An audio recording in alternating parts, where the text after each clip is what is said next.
बातमी मुंबईतून आहे। भायखळ्याच्या राणीबागेत शक्ती वाघाचा मृत्यू झाला। वीरमाता जिजाबाई भोसले उद्यानातील व्यवस्थापकाकडूनच हेळसांड झाल्याचा आरोप केला जातोय। अपस्माराचे झटके आल्यानं या वाघाचा मृत्यू झाल्याचा उद्यान प्रशासनाचा अंदाज आहे। तर भायखळ्यातील राणीच्या बागेत शक्ती वाघाचा आकस्मिक मृत्यू झाला। राणीच्या बागेत शक्ती वाघाची हेळसांड झाल्याचा आरोप केला जातोय। दरम्यान 17 नोव्हेंबरला शक्ती वाघाचा अचानक मृत्यू झाला असं राणीच्या बागेकडून स्पष्टीकरण देण्यात आलंय। शक्ती वाघ काही महिन्यांपासून निरोगी होता, आरोग्य तपासणीचा प्रश्नच येत नाही। शक्ती वाघाच्या मृत्यूबाबत राणीच्या बागेच्या प्रशासनाकडून हे स्पष्टीकरण देण्यात आलंय। तर जोपर्यंत देवाभाऊ सीएम तोपर्यंत लाडकी बहीण योजना बंद होणार नाही असं मुख्यमंत्री फडणवीसांनी म्हटलं। तर लाडकी बहीण योजना बंद होणार नाही असं उपमुख्यमंत्री शिंदेंनीही सांगितलं। यापुढेही लाडकी बहीण योजनेची अंमलबजावणी सुरू राहील असंही एकनाथ शिंदे यांनी स्पष्ट केलं। झालो तर अनेक लोक असं म्हणायचे आता यांचं सरकार आलं, आता लाडकी बहीण योजना बंद होणार। आता आमचं सरकार येऊन 1 वर्ष झालं, लाडकी बहीण योजना सुरूच आहे। आणि बहिणींनो, जोपर्यंत तुमचा देवाभाऊ मुख्यमंत्री आहे, लाडकी बहीण योजना कोणीच बंद करू शकत नाही, कधीच बंद होऊ शकत नाही। जोपर्यंत देवाभाऊ आहे, देवाभाऊ तुम्हाला लाडक्या बहिणीचे पैसे देणार म्हणजे देणारच, हे तुम्हाला सांगण्याकरता या ठिकाणी मी आलेलो आहे। त्यावेळेस मुख्यमंत्री होतो आणि त्या कशा परिस्थितीमध्ये या ठिकाणी ती योजना सुरू केली हे लाडक्या बहिणींना माहीत आहे। त्याच्यामध्ये किती अडथळे आले तेही लाडक्या बहिणींना माहीत आहे। परंतु एकदा आम्ही निर्णय घेतला लाडकी बहीण योजना सुरू करायची आणि तिची अंमलबजावणी करायची, काटेकोरपणे त्याची अंमलबजावणी सुरू आहे। आणि लाडक्या बहिणींना मी विश्वास पण दिला आहे की कोणी किती काही म्हटलं तरीसुद्धा लाडकी बहीण योजना कधी बंद होणार नाही। त्यामुळे लाडक्या बहिणीबरोबर योग्य तो निर्णय घेतील। पुण्यातला एक धक्कादायक बातमी समोर येते। पुण्यामध्ये महिलेनं पुरुषावर अत्याचार केल्याची घटना घडली आहे। कोथरूड पोलीस ठाण्यामध्ये या महिलेवर गुन्हा दाखल करण्यात आलाय। गुंगीचं औषध देऊन कोल्हापूरच्या इसमावर हा अत्याचार करण्यात आल्याची माहिती आहे। तर पुरुषासोबत अश्लील फोटो काढून पैशांची मागणी सुद्धा केली जात होती अशी माहिती आहे। गौरी वांजळे असं या आरोपी महिलेचं नाव आहे।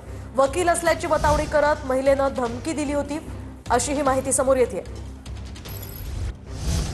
आणि आता बातमी रत्नागिरीतून। रत्नागिरीमध्ये कीटकनाशकाचा टँकर महामार्गावरून बाजूला करण्यात यश आलेलं आहे। गोव्यावरून मुंबईच्या दिशेने जात असतानाच हा कीटकनाशकांचा टँकर उलटला होता। दरम्यान मुंबई गोवा महामार्गावरच्या हातखंबा गावामध्ये हा अपघात घडला होता। आता क्रेनच्या सहाय्यानं अपघातग्रस्त टँकर बाजूला करण्यात यश आलंय।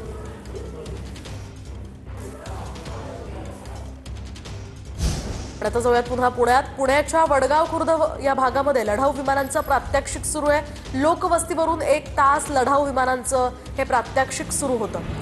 दरम्यान काय सुरू आहे हे पाहण्यासाठी नागरिकांची इमारतींच्या छताकडे धाव पाहायला मिळाली।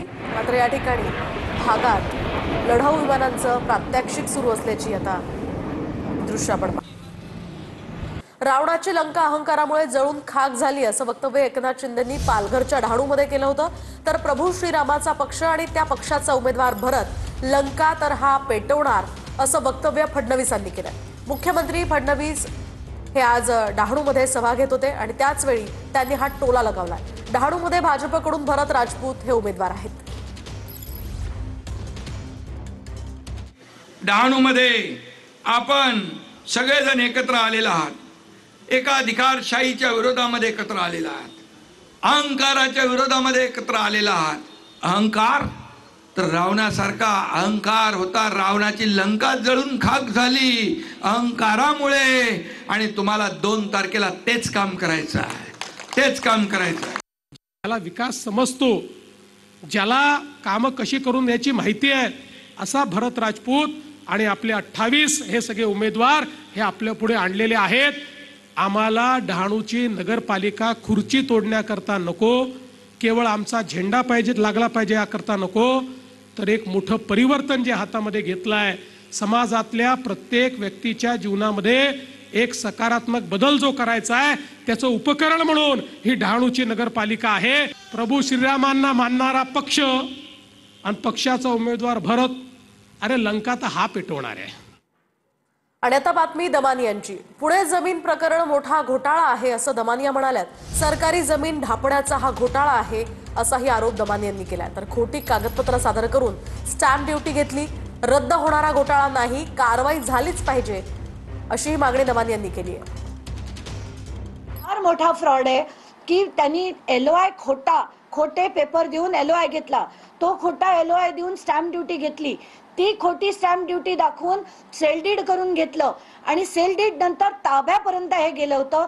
ते हे छोटं रद्द नुसतं होणारा फ्रॉड नाही, हा सरळ प्रचंड मोठा सरकारी जमीन ढापण्याचा फ्रॉड आहे आणि याच्या विरुद्ध कारवाई तात्काळ करावी अशी मागणी मी